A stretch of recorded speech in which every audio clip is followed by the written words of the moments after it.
விநாயகருக்கு முதல்ல கொழுக்கட்டை படைச்சவங்க யாருன்னு தெரியுமா உங்களுக்கு? ஒரு முறை சிவபெருமானும் பார்வதியும் விநாயகரை அழைச்சிட்டு ஒரு விருந்துக்கு சென்றிருந்தாங்க. அது அத்திரி மகரிஷியின் குடில்தாங்க. அங்கே அவருடைய மனைவியான அனுஷியை விதவிதமான பல வகை பலகாரங்களை செஞ்சு இவங்களுக்காக படைச்சாங்க.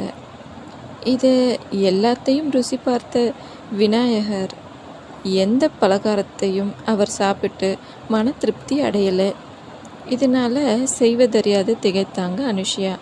அப்போது அவங்க ஒரு இனிப்பு கொழுக்கட்டையை விநாயகருக்கு செஞ்சு படைச்சாங்க.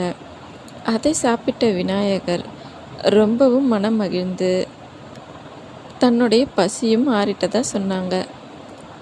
இதை கேட்ட பார்வதி தேவி, இனி என் மகனுக்கு எவர் ஒருவர் 21 கொழுக்கட்டைகளை செஞ்சு படைக்கிறாங்களோ அவங்க எண்ணிய காரியம் எண்ணம் போலவே நிறைவேறும்னு அருள் புரியுறாங்க.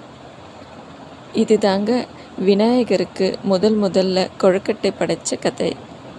மற்றும் ஒரு நல்ல பதிவில் சந்திக்கலாம். நன்றி.